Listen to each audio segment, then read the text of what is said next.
Queria ler com você, eu vou pedir para o pessoal do mídia me ajudar, para a gente remir o tempo, ganhar tempo aqui, né? A Silvia que está lá, a Silvia vai nos abençoar. Eu vou pedir, Silvia, você coloca apenas do capítulo 4, do 1 ao 17 para mim, tá bom? Para a gente remir o tempo. Por que eu estou pedindo para que ela faça isso? A gente vai estar, como eu falei com você, o nosso pastor pediu para que nós estivéssemos aqui trazendo a palavra nessa manhã. Nosso pastor está com a vista muito inchada. Eu ia até mostrar a foto ao pastor Otávio, acabei esquecendo, né? Muito inchada mesmo, infeccionada. Não sei, o pastor Anderson está sabendo, né, pastor Anderson? Muito. Eu cheguei a ficar com medo. Eu falei, rapaz, isso dá medo. Muito, horrível, horrível. E aí ele pediu para que nós estivéssemos aqui. Ele já tinha falado com a gente durante a semana. E eu queria pensar com você no livro de Êxodo, capítulo 4, versos de 1 a 17, mas se você for olhar o livro de Êxodo, do capítulo 1 vai falar sobre o nascimento de Moisés, o 2 vai falar sobre o crime que Moisés cometeu, e do 3 em diante, até o capítulo 4, verso 17, vai falar do chamado de Deus para Moisés. Eu ia ler do verso 1 até o verso 17 do capítulo 4, porque aí você ia ver o chamado de Deus na vida de Moisés. Mas o nosso tempo não vai nos permitir, então depois você leia. Obrigado, diaconisa. Então depois você leia em casa, tá bom? E aí você vai entender um pouco sobre o chamado de Deus na vida de Moisés. O tema de missões, não é, como nós havíamos falado, é a solução, e a Ana Paula falou agora há pouco aqui, a solução é verdade. Se você disser para mim que a solução é Jesus, eu lá no mundo, desse jeito, querido, desse jeito, confesso a você que eu não vou acreditar. A solução é isso, tem que vir de dentro para fora, querido. É de dentro para fora. Porque a solução é Jesus Cristo. Vocês me lembraram de uma historinha que eu ouvi aqui em 88, quando eu me converti, de um senhor que pregou aqui na igreja, não me recordo o nome dele, e ele pregando, ele dizia que, ele contou uma ilustração de um homem todo de preto, anunciando o evangelho de Jesus, chapéu preto. Alguém já deve ter ouvido esse negócio um dia, né? E as pessoas olhavam para ele, quem iria crer que havia um Deus que poderia salvar a vida dele olhando para aquela pessoa? Ninguém, não é isso? Então a gente precisa anunciar que Jesus Cristo é a solução. Mas antes disso, como eu falei aqui, nós precisamos crer que Jesus Cristo é a solução da vida eterna na minha vida primeiro. Porque se eu não crer que Jesus é a vida eterna para mim, eu não vou oferecer a Jesus ao outro com a mesma empolgação pela qual ele tem dominado o meu coração. Se você não tem experimentado isso em você, Jesus ele precisa ecoar na minha vida, para que aonde eu estiver, as pessoas possam ver em mim Cristo como Salvador, não só solução de problemas. Lembra que o pastor Odimar pregou um domingo à noite aqui, e ele falou muito bem sobre isso, quando ele disse que Lázaro foi ressuscitado, não foi? Mas Lázaro não está mais aqui, está? Não. Todos aqueles que foram curados estão aqui entre nós, que a Bíblia relata? Não. Mas é interessante que quando Jesus dizia assim, a tua fé Jesus estava se falando da vida eterna. Então nós precisamos anunciar Jesus como a vida eterna. E Jesus me chamou e te chamou, assim como Deus chama Moisés, para que Moisés pudesse anunciar que ele era o Senhor que estaria com aquele povo. E eu queria ler com você o texto que se encontra no livro de Êxodo, capítulo 4, verso de 1 a 17, que diz assim o texto. Moisés respondeu, e se não acreditarem em mim ou não quiserem me ouvir, e se disserem, o Senhor nunca lhe apareceu. Então o Senhor lhe perguntou, o que você tem na mão? Uma vara? Respondeu Moisés. Jogue-a no chão, disse o Senhor. Moisés jogou a vara no chão e ela se transformou numa serpente. Moisés fugiu dela. Mas o Senhor disse, estenda a mão e pegue-a pela cauda. Moisés estendeu a mão e pegou a serpente, e ela voltou a ser uma vara. Então o Senhor lhe disse: faça esse sinal, e eles acreditarão que o Senhor, o Deus de seus antepassados, o Deus de Abraão, o Deus de Isaque, o Deus de Jacó, de fato lhe apareceu. O Senhor também disse a Moisés: agora coloque a mão dentro do seu manto. Moisés colocou a mão dentro do manto, e quando tirou, ela estava com lepra, branca como a neve. Coloque a mão dentro do manto outra vez, disse o Senhor. Moisés colocou a mão dentro do manto outra vez, e quando a tirou, ela estava tão saudável quanto o resto do corpo. Disse ainda: se eles não acreditarem em você e não se deixarem convencer pelo primeiro sinal, serão convencidos pelo segundo. E se não acreditarem em você, nem o ouvirem depois desses sinais, tire um pouco da água do Nilo e derrame-a sobre a terra seca. Quando fizer, a água do Nilo se transformará em sangue na terra. Moisés, porém, disse ao Senhor: ó Senhor, não tenho facilidade para falar, nem antes, nem agora que falaste com teu servo. Não consigo me expressar e me atrapalho com as palavras. O Senhor perguntou a Moisés: quem forma a boca do homem? Quem torna o homem mudo ou surdo? Quem o torna cego ou faz ver? Por acaso não sou eu, o Senhor? Agora vá, e eu estarei com você quando falar e instruir a respeito do que deve dizer. Por favor, Senhor, suplicou Moisés, envia qualquer outra pessoa. E então o Senhor se irou com Moisés. Ele disse: e quanto a seu irmão Arão, o levita, sei que ele fala bem. Veja, ele está vindo ao seu encontro e se alegrará em vê-lo. Fale com ele e diga as palavras que ele deve transmitir. Estarei com vocês dois, quando falarem, e os instruirei a respeito do que devem fazer. Arão falará por você diante do povo. Ele será o seu porta-voz, e você será como Deus para ele. Leve com você a vara e use-a para realizar os sinais que eu lhe mostrei. Deus, a tua palavra está lida. Traga à memória aquilo que preparamos com a orientação do Senhor. E nos ensina, Senhor Deus, como devemos proceder na tua presença e nos teus caminhos. Cremos que o Senhor está aqui entre nós. E por isso, ó Deus, nós falamos a ti, em nome de Jesus. Amém. Amém, igreja? Você conhece a palavra do Senhor? Você que já é crente um bom tempo, já está na caminhada, você que está em casa também, já está na caminhada há um bom tempo, você conhece esse texto, você sabe que Moisés, ele nasce num momento muito ruim dos hebreus, em que o faraó havia mandado matar todos os meninos de 2 anos para baixo. E Moisés é salvo por um projeto de Deus, por um plano de Deus na vida dos hebreus. A sua mãe o esconde, até quando não consegue mais. E aí você conhece a história, as crianças conhecem a história. A mãe de Moisés vai colocá-lo vai fazer um barquinho de junco, vai colocá-lo ali e vai colocá-lo no rio Nilo. E aí você sabe que a filha de Faraó vai ver, a irmã de Moisés, Miriam, vai até lá, vai ver, vai observar onde o barco vai parar. E ela vai até a filha de Faraó e pergunta se ela não quer que chame uma ama, alguém para cuidar do menino. E aí aquela mulher aceita, e aí você conhece toda a história de Moisés. Moisés cresce pela sua mãe, provavelmente o texto nos mostra que Moisés conhece a história do seu povo.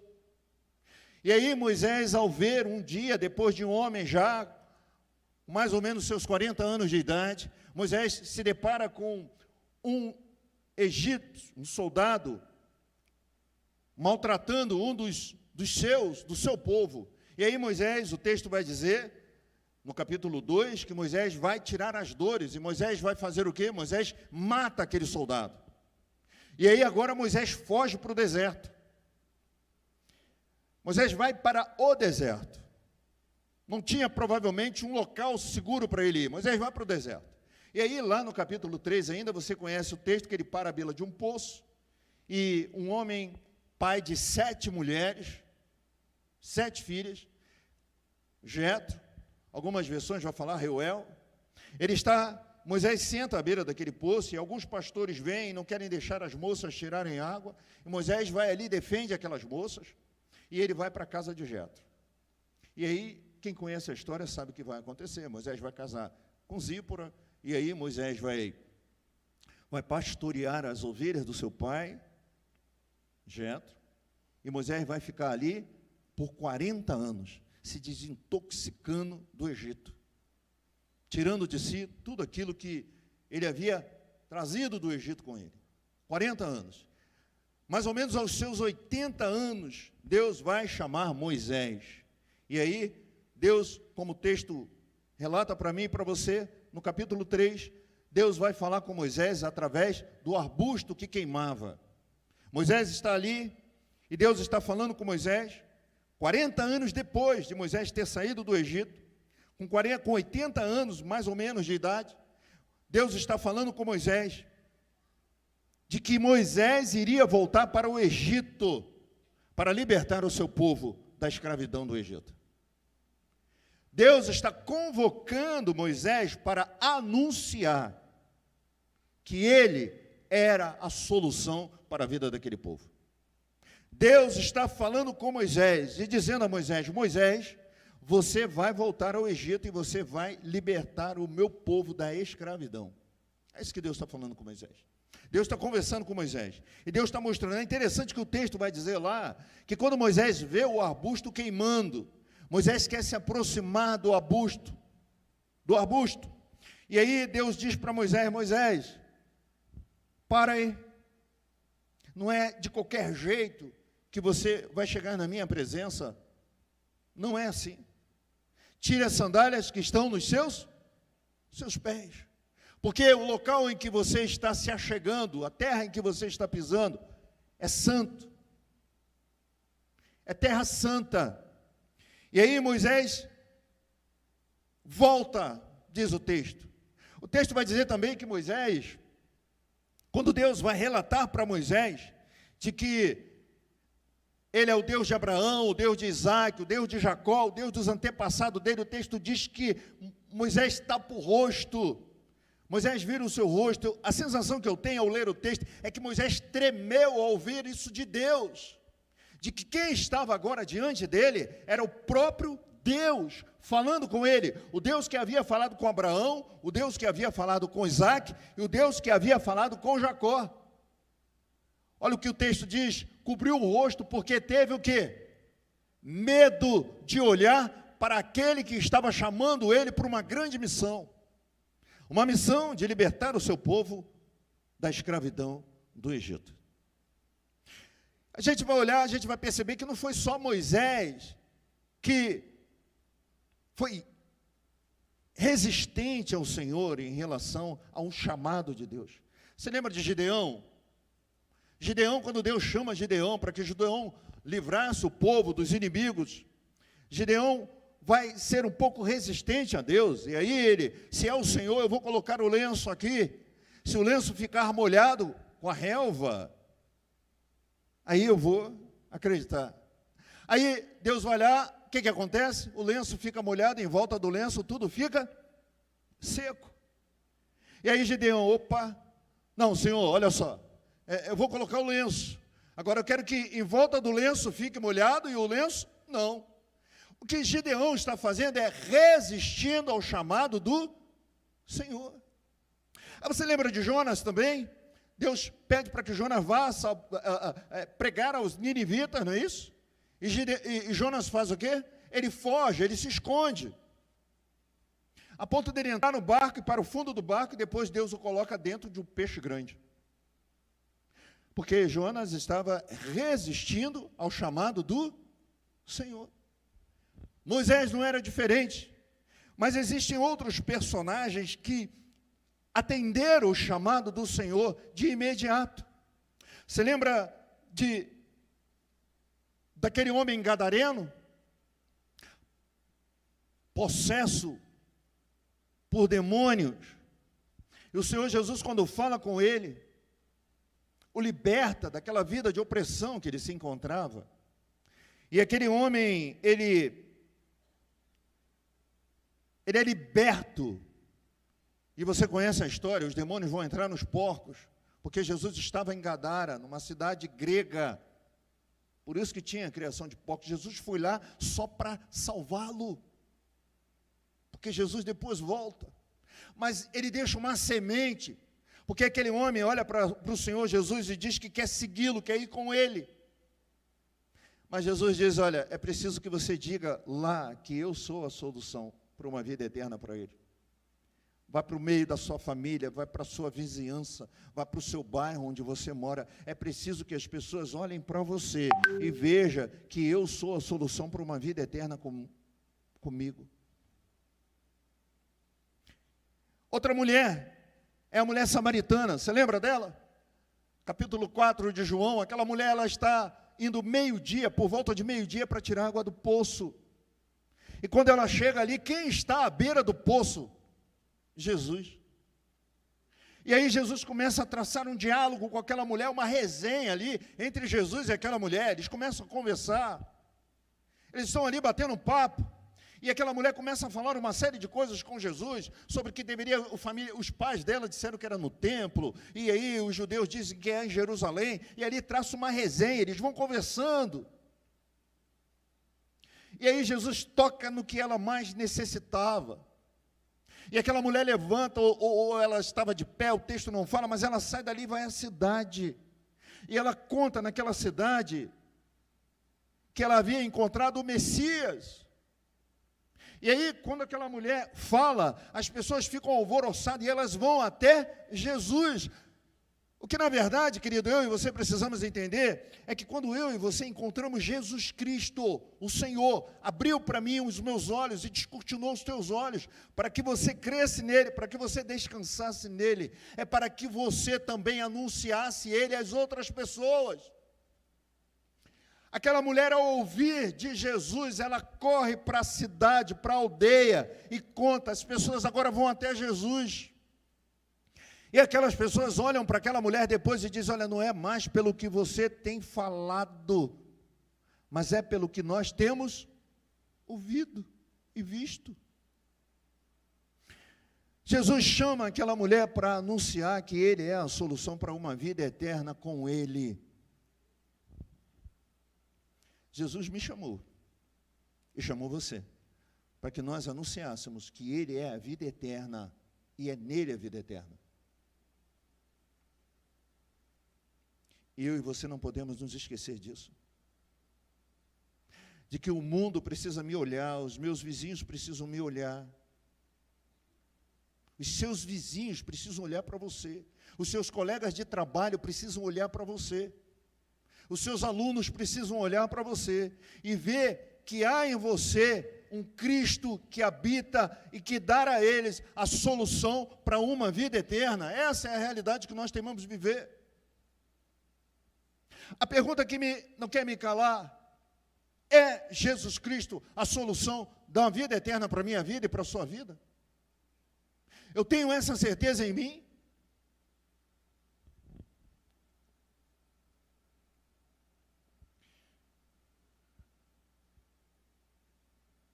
Cada fala de Deus, querido, com Moisés arrumava uma desculpa para ficar exatamente onde ele estava. A cada fala de Deus com Moisés arrumava um motivo para não cumprir o chamado de Deus. Quais são os motivos que eu tenho colocado diante do Senhor para não dar testemunho dele como crente? Quais os motivos que eu tenho dado prioridade na minha vida, para que no meu trabalho, para que na minha vizinhança, para por onde eu estiver passando, as pessoas não vejam Cristo na minha vida? Cristo tem sido visto através da sua vida, meu irmão. Cristo tem sido visto através da minha vida. As pessoas que convivem conosco, vê Cristo em nós, como solução para eles, daquilo que Ele é na nossa vida.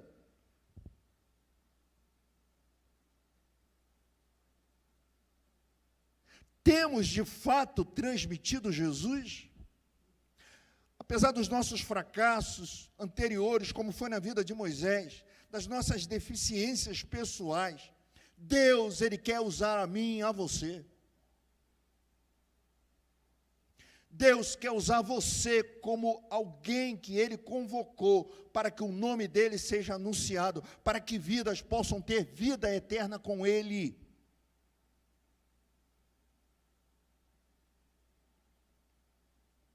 Deus, Ele quer usar você.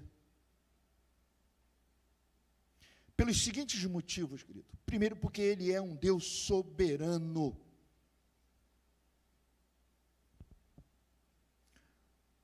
Êxodo 3:20 vai dizer assim, não sei se ela vai projetar para a gente, Êxodo 3, verso de número 20, diz assim o verso, você pode ler comigo?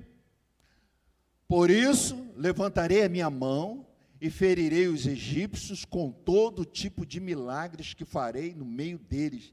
Então, por fim, o faraó os deixará ir. Deus, Ele é soberano. Quando Ele te enviar para você dar testemunho de alguém, quando você sair no portão da sua casa, quando você chegar no seu trabalho, Ele vai providenciar para você. Ele só quer te usar como um instrumento nas mãos dEle, para que aquela vida, para que aquela pessoa conheça o poder de Deus. Deus, Ele vai usar você. Deus, Ele quer usar você.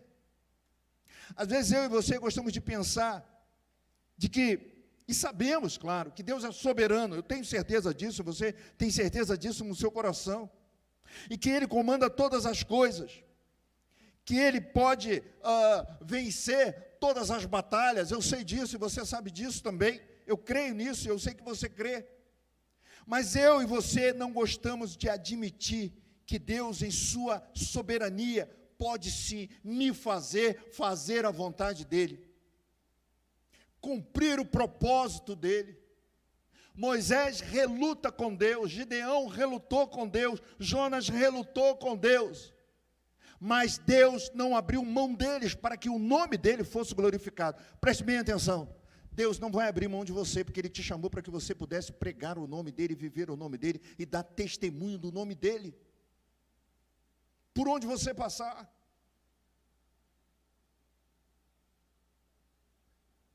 Por onde você estiver, Deus te chamou para que você dê testemunho, viva Cristo. É preciso que o mundo olhe para mim, olhe para você, onde eu estiver, onde você estiver, e veja em nós Cristo. Paulo é interessante que Paulo vai dizer, sejam meus imitadores como eu sou de quem? De Cristo. Precisamos imitar Cristo. Se queremos dizer que o mundo que Jesus é a solução, precisa começar em mim, precisa começar em nós. Não pode ser simplesmente uma frase, um tema, mas é na minha vida e é na sua vida. Que eu e você precisamos transmitir Jesus. E saber que Ele tem o domínio sobre todas as coisas. Porque Deus escolhe a quem Ele quer, se julgar necessário da vontade dEle. E Ele vai fazer você fazer a vontade dEle. Ainda que você se esconda num porão de um navio, ainda que você queira questionar com o Senhor, Ele vai usar você, porque Ele te chamou para que você pudesse pregar o nome dEle. Lembra de Jó? Jó 42, verso 2. Jó vai dizer, eu tenho a minha versão, mas eu quero ler com a versão Vida Transformadora, que diz, sei que podes fazer todas as coisas, e ninguém pode frustrar o quê? Você pode ler? Sei que podes.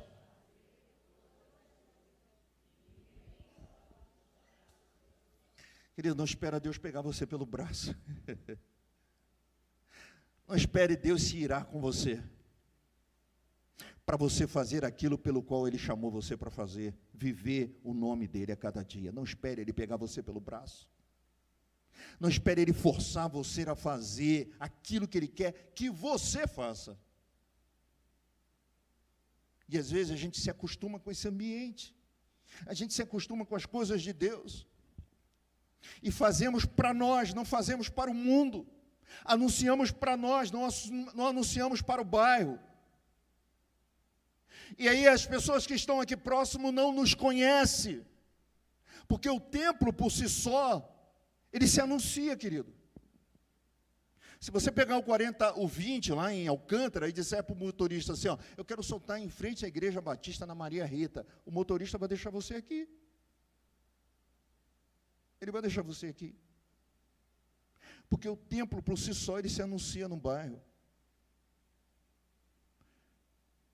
Mas vós sois o templo de quem? Do Espírito Santo. É você que tem que ser anunciado. É você que tem que anunciar. Jesus não chamou o prédio, Ele chamou você. Ele só está aqui nessa manhã porque você está aqui, eu estou aqui, porque Ele diz que onde estiverem 2 ou 3 reunidos no nome dEle, aí estou eu no meio. Porque se nós mudarmos para um outro templo, para o prédio aqui do lado, e derrubar esse aqui, qual é a diferença que vai fazer? Nenhuma. Porque esse lugar só é santo porque você está aqui, Deus está aqui nesse lugar, amém? Mas Deus chamou você para anunciar o nome dEle, não foi o prédio. Porque o prédio não vive o nome de Jesus, quem vive o nome de Jesus sou eu e você. Porque Deus é o que opera em vós tanto querer como o efetuar, segundo a sua boa vontade. Filipenses 2,13. Paulo escreve isso. Pois Deus está agindo em vocês, dando-lhes o desejo e o poder de realizar aquilo que é do agrado dEle. Aquilo que é do agrado. Você pode ler o verso comigo, querido? A gente vai caminhando já para o final. Pois Deus está agindo em vocês, dando-lhes o desejo e o poder de realizarem aquilo que é do agrado dEle, não seu. Deus não vai abrir mão disso, de que a igreja dEle anuncie Jesus como a solução, dando autoridade para que você fale daquilo que é do agrado dEle, do louvor dEle, da honra dEle para a glória dEle. Mateus 14, 22, diz assim o verso, ela vai projetar e eu vou ler com você. Logo em seguida, Jesus insistiu com seus discípulos que voltassem ao barco e atravessassem até o outro lado do mar, enquanto ele despedia a multidão. Jesus, ele vai insistir, querido, para que eu faça a vontade dele, e a vontade dele é que eu vá.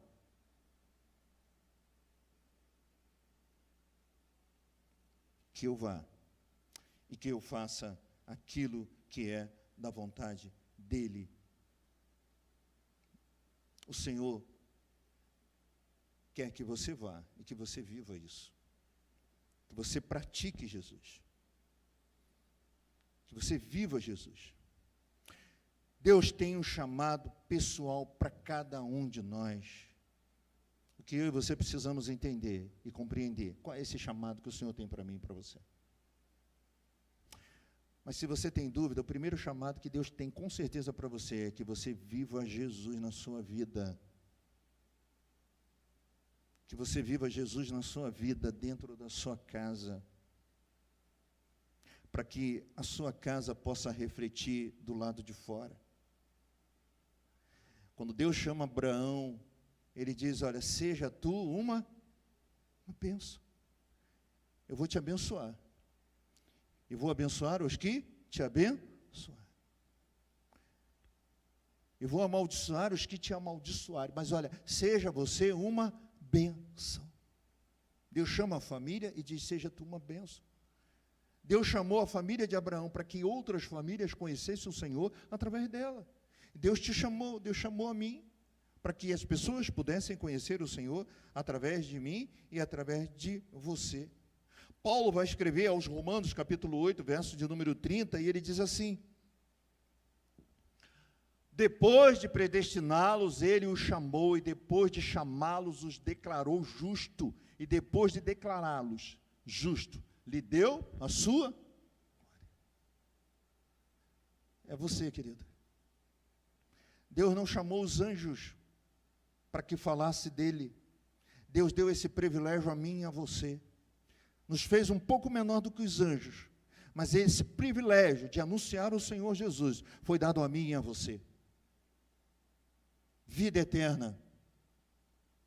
Os anjos, quando chegam para os pastores, eles anunciam: eis que vos trago boa nova de quê? De vida eterna. Você pode falar muitas coisas para alguém, mas é preciso que ele saiba que em Cristo ele tem a vida eterna. Porque eu posso ter os meus problemas resolvidos aqui nesse mundo, mas eu vou morrer de qualquer jeito. Não tem como. Mas a vida eterna eu não perderei, porque eu estarei em Cristo Jesus e você também. Como igreja de Cristo, nós precisamos entender que o chamado da igreja é para pregar a vida eterna, que Cristo é a vida eterna.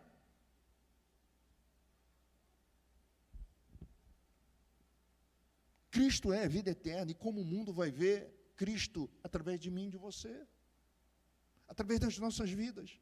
Eu e você precisamos viver Cristo, sermos transformados por Ele a cada dia. Não espere que Deus leve você pelos braços, mas diga: querido, eis-me aqui, meu soberano Senhor, usa-me a mim. A gente possa dizer isso para o Senhor a cada dia: me usa, Senhor. Eu estou confuso, eu não sei o que fazer. Me usa, me mostra, me dê a direção. Eu quero ser um instrumento nas tuas mãos. Querido, você já parou para imaginar como seria sem graça você olhar a vida de Moisés, se Moisés não tivesse cumprido o desejo de Deus para a vida do povo, para a vida dos hebreus? Seria sem graça, não teria sentido. Porque Deus, na verdade, queria completar na vida de Moisés a história. A história de Moisés ficou na metade. Moisés havia fugido do Egito, levando sobre si o peso de um foragido, de um assassino, escondido no deserto, até seus últimos dias, remoendo o seu fracasso. Mas Deus dá uma nova vida a Moisés. Olha aqui, Deus não está preocupado com o seu fracasso, com os seus erros, porque Ele pode restaurar você, Ele pode fortalecer você. Porque o que Deus quer é que eu creia que Ele pode mudar a minha história e me fazer um grande instrumento nas mãos dEle. Deus está dizendo: Moisés, olha só, você vai voltar. Mas Moisés sabia que ele carregava nas suas costas um assassinato. Ele havia matado um homicídio sobre as suas costas, o peso. Ele tinha um processo em aberto lá, esperando por ele, para prendê-lo. Mas Deus diz: eu sou contigo, Moisés.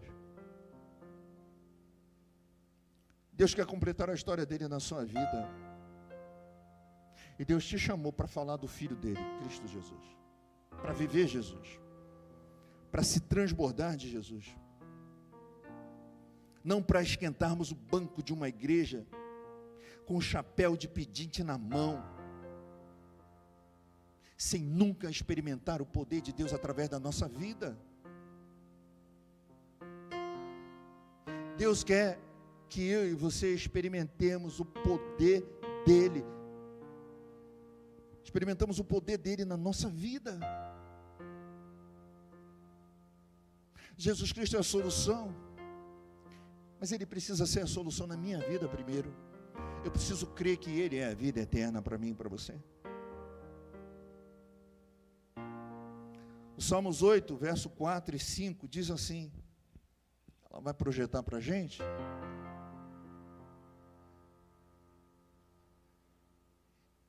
Que é o homem mortal para que te lembres dele, e o filho do homem para que o visites.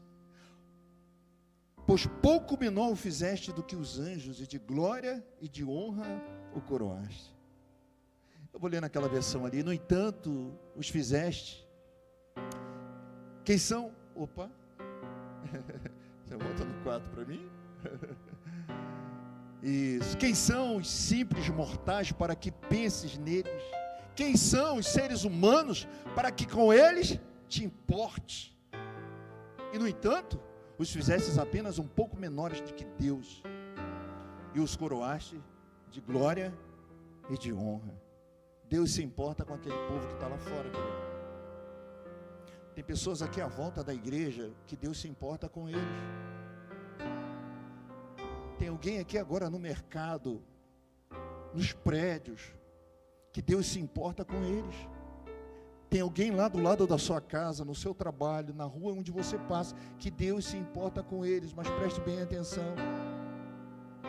Deus não vai mandar um anjo descer do céu para que o anuncie. Deus chamou você, e essa missão ela é sua. A missão aqui no bairro Porto Novo é da Igreja Batista do Porto Novo, é minha e sua. E eu e você precisamos viver isso. João 10:10, você conhece muito bem esse verso.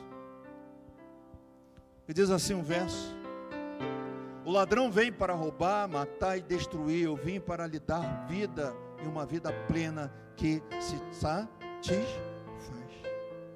Eu preciso anunciar que o devorador está aí, o diabo está aí, e ele quer levar um montão de gente com ele para um lugar que foi preparado para ele e para os seus anjos. Mas Deus me chamou e te chamou para que eu e você pudéssemos anunciar que Ele é a plena satisfação para esse mundo que está aí fora. Deus se importa, querido. Um verso que foi falado durante o mês de setembro aqui por outros pregadores, que é João 3:16, 17. Verso muito conhecido por mim e por você. Vários pregadores usaram esse verso aqui esse mês, se não direta, indiretamente, ou citando o texto. E João vai dizer lá no capítulo 3 do seu evangelho, 3:16 e 17, ele diz assim, você pode ler, querido? Porque Deus, para que todo aquele não pereça, mas tenha a vida. O 17 diz, Deus enviou seu Filho ao mundo, não para condenar o mundo, mas para salvá-lo por meio dele. Agora, como é que o mundo vai saber disso? Como é que o mundo vai saber disso se você não viver? Como é que o mundo vai saber disso se eu me tornar igual ao mundo? Tomar a forma do mundo não vai ter diferença. Se eu me fizer igual ao mundo,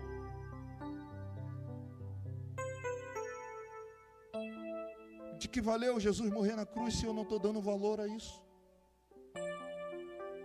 Se você não fizer isso, Deus não vai enviar anjos. Deus já chamou você. Deus enviou Moisés, querido, para libertar o seu povo da escravidão do Egito. Deus enviou Jesus para que todo aquele que nele crê tivesse nele a vida eterna. Quanto a você, querido, você também tem a sua missão. Quanto a você, Deus te chamou para que você fosse um instrumento para anunciar que Jesus é a solução. Foi você que Deus chamou, essa é a sua missão. Moisés teve a missão dele, o propósito dele. O Senhor Jesus teve o propósito dele cumprido na cruz. Agora eu e você precisamos anunciar Jesus e dizer que Cristo é a solução, porque eu tenho experimentado em você o poder de Deus na sua vida. Eu te convido nessa manhã, querido, a abrir o seu coração para que Deus use você como instrumento nesse mundo em que vivemos, para que o nome dele seja exaltado. Amém? Que Deus te abençoe, querido. Que possamos sair daqui nessa manhã com a certeza de que é Jesus Cristo a solução para a minha vida, porque nele eu tenho uma vida eterna. Amém? Que Deus te abençoe, querido. Que Deus abençoe a igreja. Queria convidar os diáconos a estarem aqui na frente.